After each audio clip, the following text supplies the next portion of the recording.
one of my favorite moments was Lace comes back to this wasn't my favorite moment, but she comes back to the beach and she's talking to other guys. She's trying to get information out of the other guys.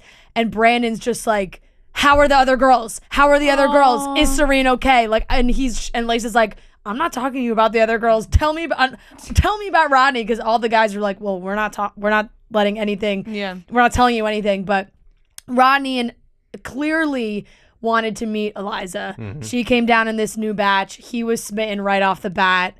They're a cute couple. Yeah, and after like Lace was gone, she was also kind of having little meltdowns as well in the other area. So of course, like this is Bachelor in Paradise producers at its finest. They allowed Lace to go back to the beach.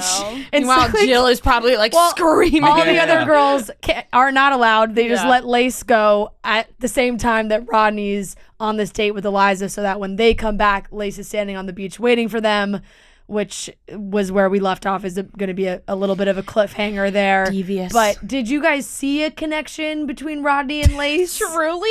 We thought it was the weirdest thing. Okay. Wells said recently that there's always like that one offbeat couple, right? And that's them. It's kind of like a Carly and Evan. I was just going to say like, Carly and Evan. Yeah, but you can kind of like, well, because of situations that like end up like that. I mean, they were married for like 4 years. Yeah. It makes you feel like, okay, well, maybe this could happen. No, I knew from that. As soon as I heard about it, because Lace was telling us, I was like, Rodney? I'm like, great for you, but damn, I did not see that coming. Yeah. And then, so as soon as we heard about like the split, I'm like, this isn't gonna go well for Lace. I don't think that's good. I honestly thought Jacob and Jill might make it through, but now obviously there's no way. I was like, they're so weird together. Maybe he's gonna like that. And then I was like, no. I wouldn't be surprised though if he's one of the kind of guys that wants to have all the fun while the girls are away, and then when Jill comes back would try and entertain it. But he did straight up say to Kate, like, she's not.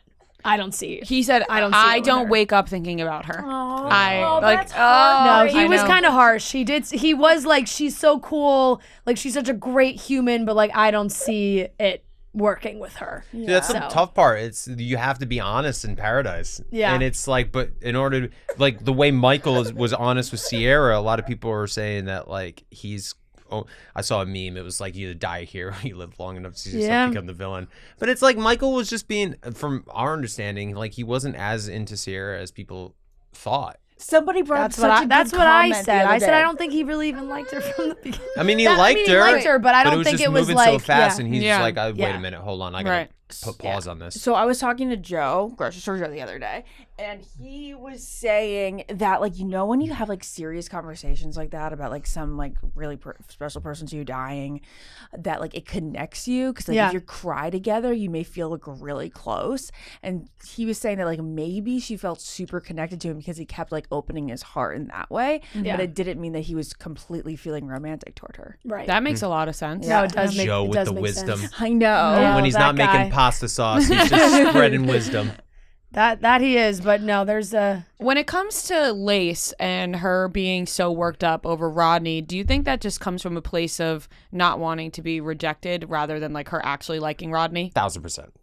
I also think she really did I think she likes Rodney, but like to the Lace is... When you're going back on the show again, you're like, I can't let this like go poorly. It's more of exactly. And I also think when you detach yourself from the show, it's very easy when you just like your first time in Paradise to really fall into the everything, like my entire world will explode if I don't get a rose. Right. But then when you go back, like Lace, and when we went back, it's a little bit more,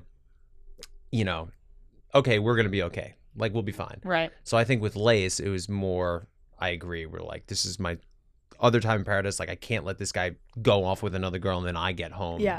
I think she likes Rodney, sure. Yeah, but maybe it was a little bit of an embarrassing thing. Also, like, they're like, you're 32. Or that one bitch was like, oh my God, who was that? 32. Who was that? Who said that? In the beginning. Oh, because she was like, I'm all about alum coming in, but like 6 years, move on. Oh, it was, who is it her? Was, also the one that we didn't know who it was. We had no idea how she got there. Oh, Haley. Haley. How did she get there? Yeah. And also, 32 is not old in any way, shape, or form. Trent was very, very upset by that comment as well. He was like, Lace is Bachelor in Paradise. Like, she's a royalty in this. Like, how does Haley think and she and is? it was truly everyone was like, I remember watching, being like, so, because I started watching later than everybody else, so I just thought as somebody I didn't know, and they were like, no, we're just not really sure who she is either. No. Yeah. You know, it'd be such a shame if in like, say, I don't know, 6 years, Haley's still single, and they ask her to And go they back ask her on to go Paradise. back. She better say no. Yeah.